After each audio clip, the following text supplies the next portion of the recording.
sur Plume à Papote. On se retrouve aujourd'hui, nous sommes samedi, voilà.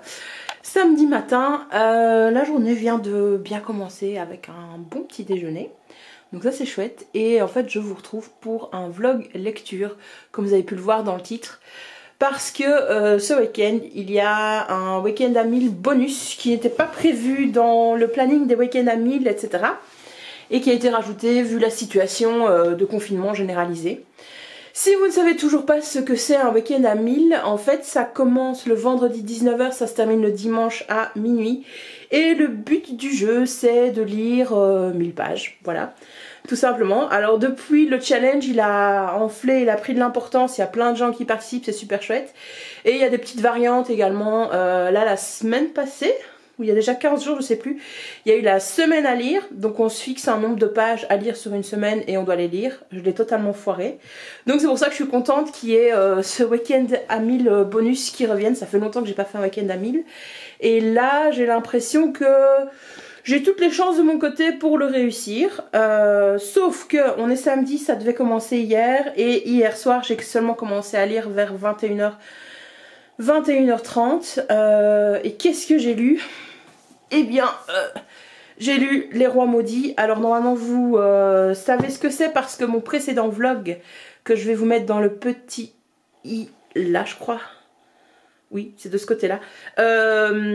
Donc, dans le petit i ici, vous pouvez aller voir mon précédent vlog qui vous parle justement de cette lecture de l'intégrale des Rois Maudits. J'avais lu le tome 1.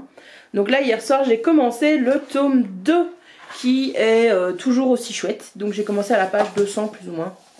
Et là, j'en suis à la page 258. Donc j'ai lu 58 pages, enfin 60 pages environ. Parce que ça commence un petit peu avant la page 200. Attendez, je vais vous dire ça. 193, ça commence à la page 195, voilà. Donc j'ai lu environ 60 pages de ce tome 2 de l'intégrale des Rois Maudits, ce qui est pas mal. Et là pour le moment, ben, on reprend les événements. C'est ce que j'avais pensé quand j'avais fini le premier tome. On reprend les événements juste après le tome 2. Il n'y a pas d'ellipse temporelle, donc ça c'est cool, voilà. Et on va voir un petit peu ce qui va se passer pour le successeur de Philippe le Bel. Alors si je lis, si je m'enfile toute cette brique qui fait, il faut que je la pèse, franchement je me demande combien pèse ce livre, donc si je m'enfile toute cette brique là, je gagne le challenge, hein, parce que je ferai plus de 1000 pages. J'avais lu 189 pages donc du tome 1 et le livre fait 1343 pages, donc je suis dans le bon. Mais mes précédentes participations au week-end à 1000 me font dire que c'est pas un bon plan d'essayer de lire ce livre. Enfin, à un moment donné, je sais que je vais me décourager de ne pas me voir avancer. Surtout que c'est un texte qui est lent. Enfin, j'ai lu que 60 pages hier soir parce qu'il faut se concentrer. C'était pas dû à la fatigue. J'arrivais très bien à lire. Mais voilà, c'est pas une écriture ultra facile. C'est pas un Marc Lévy, quoi. Voilà, c'est pas un livre que tu vas bouffer en 2 heures, très clairement il faut un petit peu plus de temps. Donc ma stratégie en fait c'est d'alterner avec d'autres. Donc je vais lire le tome 2, ça c'est vraiment mon objectif du week-end. Même si comme ça je réussis pas le week-end à 1000, j'aurais probablement réussi un autre objectif. Et j'ai préparé, attendez, problème de luminosité. Et alors j'ai préparé d'autres livres de ma pile à lire, qui diminue vachement d'ailleurs les gars. Donc j'ai préparé Eldorado de Laurent Godet. Je sais pas de quoi ça parle. Ah si, je me souviens de quoi ça parle. C'est justement des migrants qui essayent de rejoindre un pays. Donc on va voir. Ça je me dis que même si le sujet est sérieux, etc., c'est un petit livre de poche. Je pense que ça peut être ultra passionnant et donc je peux me l'avaler assez vite, le lire assez vite. J'ai prévu ce tout petit livre aussi que j'avais trouvé dans la boîte à livres. Donc ça s'appelle 107 ans de Diasten. Et apparemment ça parle d'une histoire d'amour je crois. Quelque chose en genre. Mais je ne sais pas ce qui se passe vraiment à l'intérieur. Et le troisième livre que j'ai sélectionné pour alterner, c'est celui-ci, donc Mato Grosso, que je ne connais absolument pas, que j'avais trouvé dans la boîte à livres il y a quelques temps. Donc voilà, je me dis que ces 3 petits livres là, ça peut m'aider à gagner le challenge. Alors je suis très contente de participer au Week-end à 1000, mais là en vous montrant les bouquins que j'ai prévus. Hier soir j'ai compté donc dans ma palle physique de livres de poche et de grand format, j'ai plus que 28 livres. Et vous dites, bah 28 livres, ça va, t'as de quoi venir. J'ai lu 20 livres au mois de mars. Et vu comment s'annonce le mois d'avril avec le confinement, etc., il y a moyen qu'au bout des vacances de Pâques, qui ont commencé aujourd'hui, j'ai plus que 8 livres dans ma palle, quoi, dans ma palle physique, voilà. C'est un petit peu alarmant. Voilà. Et alors en plus, j'ai pas mal d'essais qui restent en grand format, j'ai plus vraiment de romans, etc. Enfin, ce qui me reste finalement dans ma petite palle à livres, dans ma petite pile à lire, c'est pas des trucs qui me font ultra envie. C'est un petit peu les restes, malheureusement, hein. C'est triste à dire, mais c'est ça. Sachant que je pense que quand je vous ai filmé mes vidéos pile à lire, je devais être aux alentours de 60 livres. Et l'année dernière, quand j'avais fait la vidéo, je devais être aux alentours de carrément 70 livres, je pense, quelque chose dans le genre. Donc, belle diminution de ma pile à lire en cette année 2020. Ça aura au moins servi à quelque chose. Mais je peux dire qu'une fois que le confinement est fini, je vais aller claquer mon fric dans une librairie, mais le libraire va rien comprendre à sa vie, quoi. Je vais lui faire son chiffre d'affaires sur la journée. Ça va être l'hécatombe. L'hécatombe. Bref. Bon, ça fait 9 minutes que je vous parle. Je vais aller lire parce que le but du week-end quand même, hein, c'est que ce soit un week-end à lire. Donc je vais lire. A tout de suite.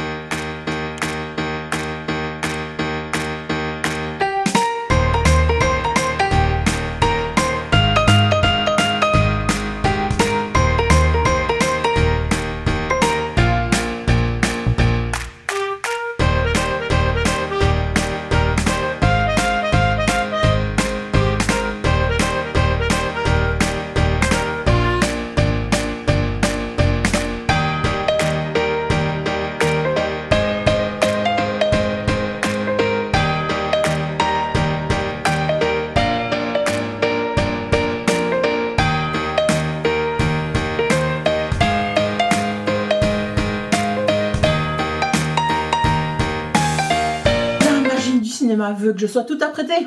C'est cool, non? Non, plus sérieusement, il est toujours samedi, l'après-midi, il est 2h moins quart, plus ou moins, et j'ai fini le tome 2 des Rois Maudits, donc la reine étranglée. Je vous laisse imaginer comme quoi il y a un immense spoiler dans le titre du tome 2, voilà. Je pense que c'est comme ça un petit peu pour tous les tomes, hein. Tome 3, c'est les poisons de la couronne. Donc ça m'amène au compteur à 155 pages de lu pour le moment. Je suis en retard, hein. Si je veux réussir le week-end à 1000, il faut vachement améliorer le rythme. Mais voilà, les Rois Maudits, c'est une écriture lente, il faut prendre son temps. En plus, le livre est écrit tout petit, donc il faut vraiment se concentrer, etc. Et là, même si j'ai beaucoup apprécié ma lecture, je vais en changer. Parce que c'est... Enfin, le but c'est de gagner le challenge quand même, hein, c'est de lire 1000 pages. Voilà, le tome 2 était très bien, aussi bien que le premier. On voit un petit peu plus vers quoi on va et les intrigues, etc. Et je me rends compte en fait que c'est pas aussi rythmé que Game of Thrones, parce que j'ai lu les 4 premiers tomes, je crois, du Trône de Fer. Ouais, je crois que c'est les 4 premiers tomes que j'ai lus. Et même s'il y a beaucoup de descriptions, beaucoup de dialogues, etc., les intrigues évoluent beaucoup plus vite, les changements de pouvoir évoluent beaucoup plus vite que dans les Rois Maudits. Là, c'est une intrigue et la déchéance d'une dynastie ou d'un notable, on va dire ça comme ça, par roman. Donc le tome 1, c'était Philippe le Bel, la mort de Philippe le Bel, et un petit peu l'écroulement de tout ça et de ses comparses après la malédiction des Templiers. Dans le deuxième tome, oui, on a la suite de ce qui arrive à Marguerite, qui devrait être la reine de France et qui ne le deviendra jamais, suite à ses agissements. En fait, elle a été infidèle à son mari, donc elle se retrouve emprisonnée pour ça. Donc voilà, le tome 3, je sais pas, je pense qu'on va reprendre juste après, là où se termine le tome 2, et peut-être voir comment le nouveau roi, donc Philippe... 10, non c'est Louis X, Philippe c'est son frère, Louis X s'en sort. Attendez, problème technique. Tu veux rentrer? Pas du tout si j'ai de les filmer. Et donc voilà, me revoilà. Et donc, pour essayer de gagner le challenge, je vais partir sur ma stratégie que j'avais établie et changer de lecture. Donc, je vais entamer, enfin j'ai d'ailleurs entamé, j'ai lu le premier chapitre, 107 ans de Diastème, qui apparemment est une histoire d'amour. Là, j'ai lu le premier chapitre qui s'intitule Une seconde, qui commence à la page 7 et qui se termine pas très loin. Voilà, juste derrière. Donc là, je pense que je vais franchement gagner du temps. C'est écrit beaucoup plus grand que Les Rois Maudits. Et voilà, c'est une bonne stratégie d'avoir pris ce livre-là, que j'avais trouvé en boîte à livres. Et ça va totalement me changer de ce que j'ai lu jusqu'ici dans ma journée aujourd'hui. Là, j'ai environ 45 minutes avant une petite vidéoconférence avec ma famille pour l'anniversaire de mon neveu. Donc il y a peut-être moyen que je finisse tout le bouquin. Mais avant ça aussi, je devais vous dire que j'ai lu aussi, enfin j'ai fait une petite pause pour manger à midi et ainsi de suite. Et donc j'ai écouté pendant 20 minutes un livre audio. J'ai terminé Le Sorceleur, le tome 1, La Voix de la Vérité. Je sais plus comment s'appelle le tome 1. Bref, Le Sorceleur. Et dans mon précédent vlog, que si vous n'avez pas vu, je vous mets là, en petite fiche. Je disais en fait que c'était pas une bonne idée de lire Le Sorceleur et Les Rois Maudits en même temps parce que c'est vraiment deux lectures très semblables et ça s'est avéré vrai. Maintenant j'ai assez bien apprécié ma lecture du Sorceleur. Je ferai sûrement un avis beaucoup plus détaillé dans une papote lecture prochaine. Et j'ai décidé de ne pas comptabiliser en fait ces pages là parce que j'ai lu Le Sorceleur en livre audio et comptabiliser les pages dans les livres audio c'est juste mais la galère internationale. Voilà, on sait pas dire tel chapitre c'est à telle page et, enfin voilà, c'est beaucoup plus compliqué de... Faudrait que j'ai le livre physique pour voir tel chapitre à tel chapitre combien de pages ça fait. Or je ne l'ai pas puisque je me suis procuré en livre audio. Donc voilà, je vais pas m'amuser à le comptabiliser dans le week-end à 1000, même si j'ai fait 20 minutes de lecture aujourd'hui du Sorceleur quoi. Même un peu plus carrément, même peut-être une demi-heure, enfin au moins 25 minutes, ça c'est sûr. Donc voilà, je vous laisse et je vais lire ce livre.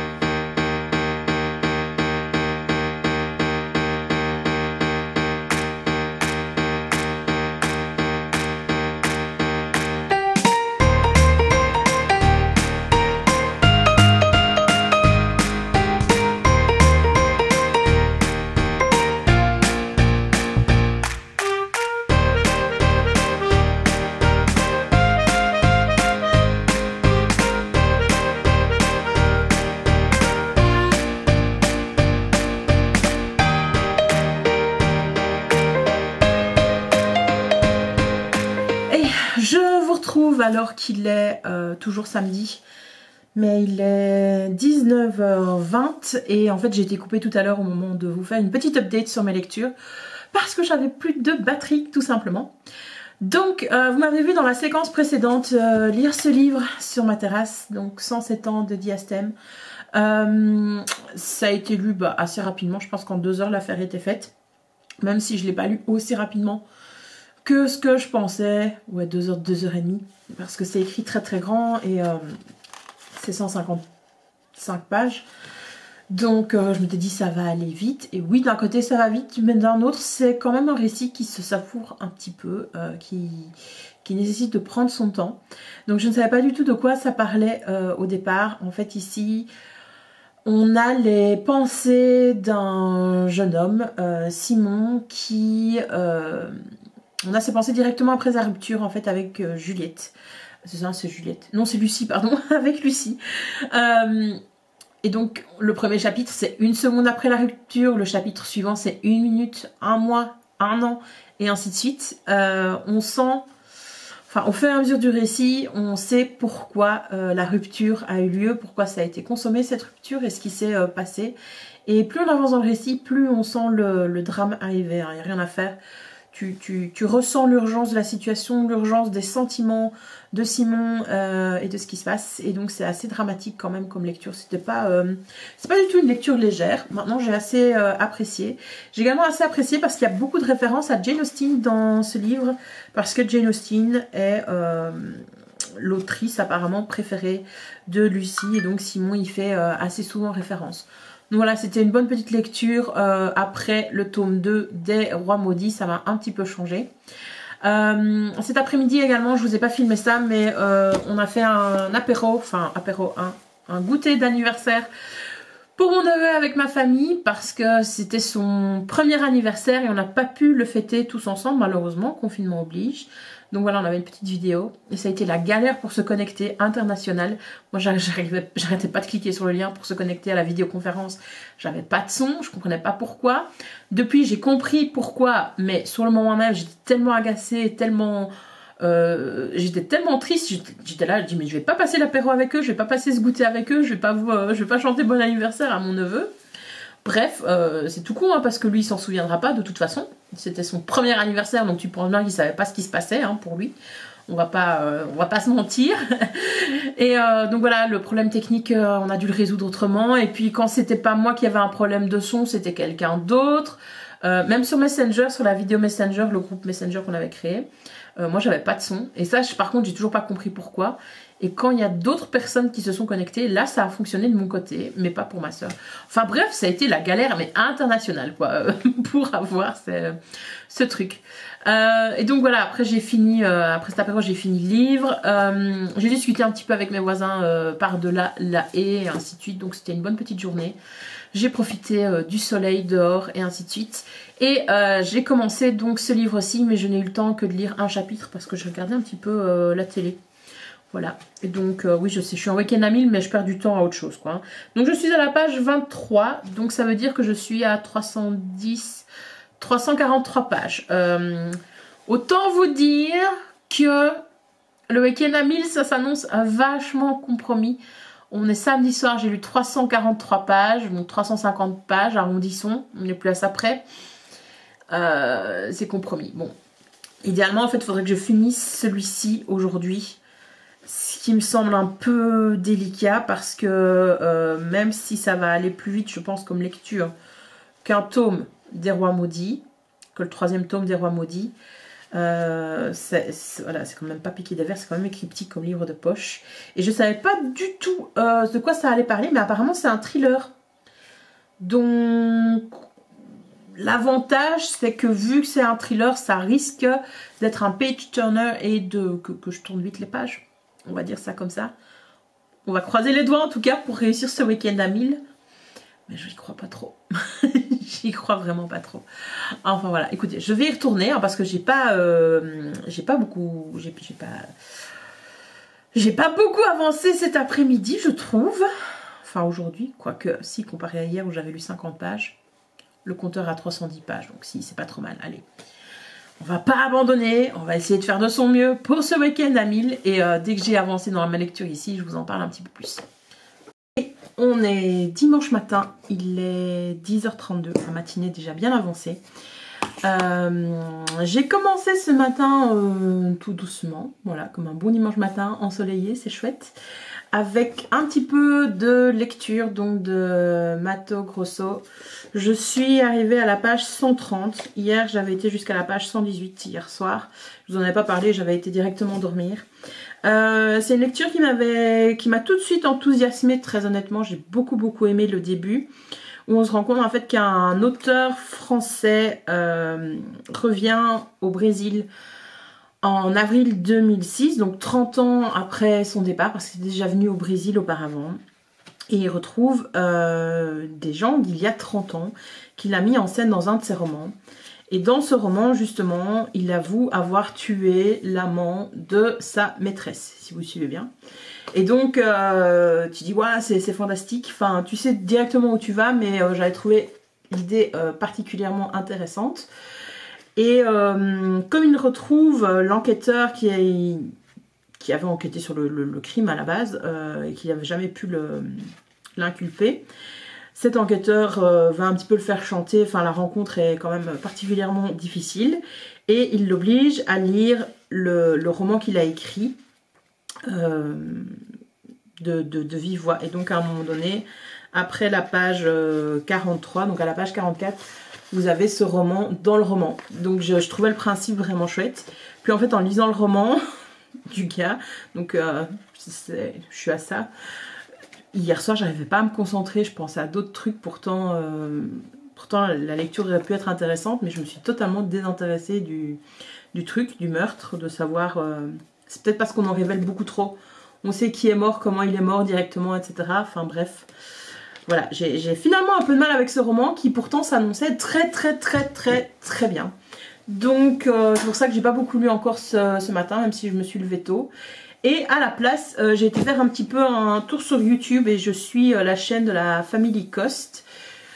Je pense que je n'en avais pas parlé dans ma vidéo sur mes chaînes YouTube préférées. Mais donc en fait c'est une famille de voyageurs. Pour le moment ils sont au Mexique si je ne me trompe pas. Et ils passent leur confinement là-bas. Et justement pour aider à passer le confinement, ils ont discuté avec une réalisatrice d'un documentaire.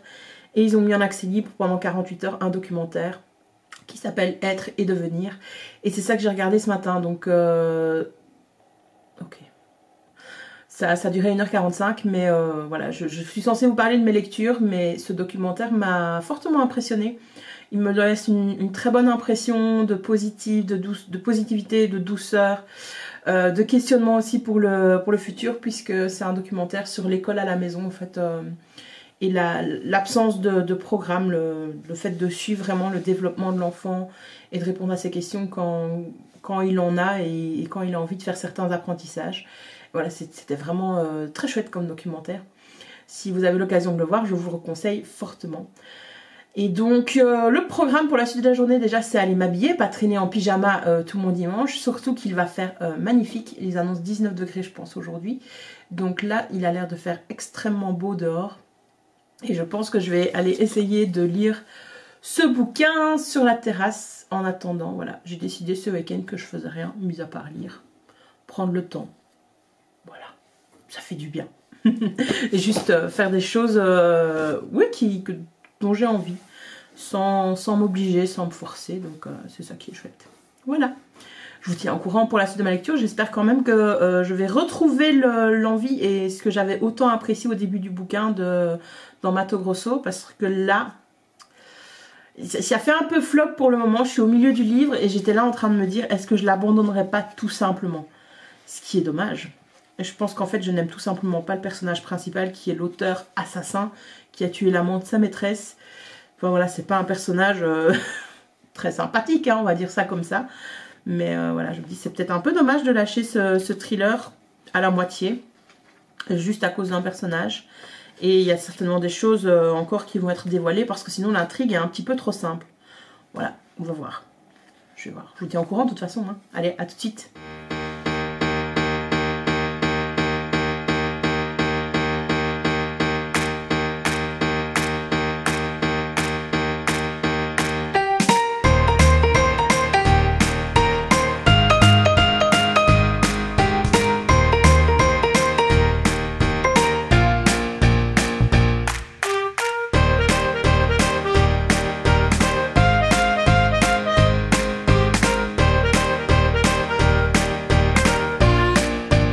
Je vous reprends enfin, on est toujours dimanche et il est 19h23 précisément, exactement.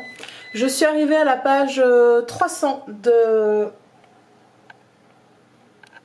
Mato Grosso. C'est un livre que je lis hyper lentement, je trouve, alors que c'est un thriller. C'est un livre qui voilà n'arrive pas à se lire, que j'arrive pas à lire vite. Mais bon, 300 pages plus les 310 pages que j'avais lu avant, je suis à un total de 610 pages. Très clairement, l'objectif des 1000 pages s'éloigne de plus en plus au fur et à mesure des heures. Je pense qu'il va encore me falloir 2 heures faciles pour terminer le livre en question. Et là, j'ai fait une petite pause pour manger, pour souper, etc. Et après, on verra bien. Et donc, je pense que le week-end à 1000, c'est un petit peu foutu. Mais bon, 3 livres lus sur un week-end, franchement, c'est quand même pas mal. C'est honorable, j'ai envie de dire, c'est honorable comme score, c'est pas mal. Voilà. Bon, je vous retrouve après pour vous donner mon avis en long et en large sur ma dernière lecture. Et je viens enfin de terminer Mato Grosso et je ne sais pas quoi penser de ma lecture tout simplement. Je ne sais pas vous dire si j'ai aimé. Si j'ai pas aimé, j'en sais rien. Voilà. J'ai envie de dire tout ça pour ça. J'ai bien aimé les passages en fait il y a deux temporalités dans le récit. Donc il y a le roman qui a été écrit par l'écrivain soi-disant sur son passage au Brésil et à Mato Grosso, donc il y a 30 ans. Et puis il y a les moments 30 ans plus tard, donc en 2006, où le personnage en retrouve d'autres en fait. Et là, ces passages-là, j'ai bien aimé parce que l'action, il y a de l'action beaucoup plus que dans le roman soi-disant de l'écrivain, plutôt beaucoup plus que dans l'œuvre, dans la mise en abysse, et beaucoup plus également de dialogue. Donc ça passe beaucoup plus vite et on se demande comment ça va se passer, etc. Qui a raison, quel est le point de vue qui est vrai ou pas, ou si la vérité est entre les deux. On ne sait pas, et je ne sais pas me faire une idée à la fin de ce livre. Je ne sais pas finalement quelle version des faits était la vraie. Celle qui est rapportée par le commissaire de police, je crois qu'il est commissaire de police, ou l'auteur, l'écrivain.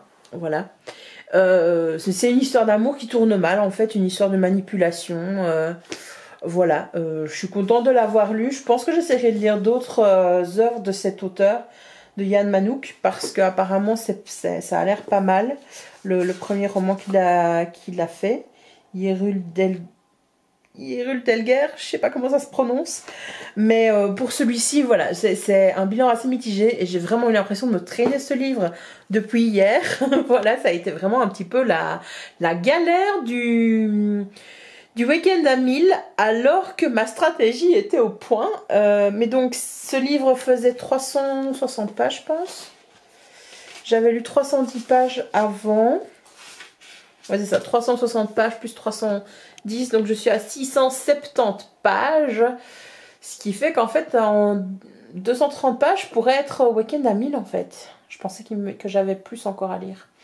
Et... oui, c'est ça, hein. Et il est 9h15. Voilà, alors je sais pas si je tente le coup d'un dernier bouquin ou pas. Je vais me décider. Je sais pas. Et si je tente le coup d'un dernier bouquin, je me dis dans ceux de ma pile à lire en format poche, il n'y en a pas vraiment qui me tente. J'ai envie de lire un truc sans prise de tête après ces 3 lectures du week-end qui étaient quand même pas piquées des verres, faut quand même dire ce qui est, qui n'étaient pas très très joyeuses. Donc je suis en train de me demander si je sortirais pas ma liseuse et lire un truc qui traîne dessus et qui, genre romance ou quoi, et qui se lirait ultra rapidement. Je crois que je vais faire ça. Et peut-être essayer d'atteindre quand même les 1000 pages. On va essayer. Bon, je vais aller choisir sur ma liseuse. Allez. On n'abandonne pas. On n'abandonne pas. Il y a peut-être moyen d'arriver aux 1000 pages. On va voir. Pour conclure ce vlog, il est 23h54, dimanche 5 avril. Et je viens de terminer un nouveau livre. Donc le livre que j'ai lu, c'est... mince, comment il s'appelait? Zut. Oh là là. Boulet. Donc c'est un livre que j'ai choisi sur ma liseuse un petit peu au hasard. Je dois bien l'avouer, j'avais totalement oublié que j'avais ce livre dans ma pile à lire. Et ça s'appelle Comme un poisson dans l'arbre de Linda Muller-Hunt. Je vous mettrai la couverture ici, probablement. Et donc qu'est-ce que c'était? Donc c'était un livre jeunesse. Je ne pensais pas le finir ce soir, je dois vous l'avouer. Mais en fait dans ce livre qui est tout mignon et très doux et très positif, on suit Ali qui est une petite fille à l'école qui a beaucoup de difficultés. Et sa difficulté première à l'école et qu'elle cache à tout le monde, c'est qu'elle ne sait pas lire. Et grâce à un remplacement et à un nouveau professeur, elle va être aidée. Ce professeur en fait va se rendre compte et lui apprendre qu'elle est dyslexique. Et donc voilà, c'est tout son parcours et son évolution en milieu scolaire pendant quelques mois. Ça casse pas 3 pattes à un canard parce que c'est extrêmement positif et même un peu trop. Enfin, c'est trop enjolivé par certains côtés pour moi qui suis enseignante et qui connais les difficultés des élèves, mais c'était un bon livre pour terminer ce week-end à 1000, surtout après la galère du livre précédent et le temps qu'il m'a fallu pour le lire. Donc voilà, je suis contente d'avoir terminé avec cette lecture. Et donc, si je récapitule les contes, j'ai lu le tome 2 des Rois Maudits, La Reine étranglée, qui faisait 155 pages dans l'édition que j'avais. Enfin, le recueil, je suis sûre que le petit tome faisait beaucoup plus de pages, mais bon, format poche. Mais bon, j'ai décidé de compter 155 pages. J'ai lu aussi un livre de 155 pages qui était 107 ans de Diastème. Ensuite, j'ai enchaîné avec Malto Grosso, 360 pages. Et le dernier que je viens de lire, donc Comme un poisson dans un arbre, j'ai décidé de prendre le nombre de pages de l'édition papier et pas de l'édition numérique. L'édition papier fait 307 pages. Et donc, ça me fait un total de 977 pages lues sur mon week-end. Vraiment ric et rac. Donc oui, il me manque 23 pages pour arriver aux 1000 pages. Mais comment te dire que là, il est 23h56 et on va dire que le challenge est réussi parce que j'ai quand même fait aussi 23 minutes de lecture du Sorceleur pendant mon week-end. Donc j'ai franchement, je pense, atteint les 1000 pages. Je suis assez contente de m'être donné jusqu'au bout pour le week-end à 1000 et de pas terminer, de pas m'être arrêtée à 9h15 avec le dernier livre que j'avais lu. J'avais besoin d'un petit peu d'un succès et d'un truc qui se lisait un petit peu rapidement et qui soit beaucoup plus léger. Donc voilà, assez contente. J'espère en tout cas que ce vlog vous aura plu. Je pense qu'il sera assez long. Merci en tout cas de l'avoir suivi jusqu'au bout. Si vous l'avez aimé, n'hésitez pas à le liker, à le partager, à me commenter. Si vous aussi vous participez à des challenges littéraires, que ce soit le week-end à 1000 ou un autre, n'hésitez pas à partager ça avec moi. Et je vous dis à la prochaine. Bye bye!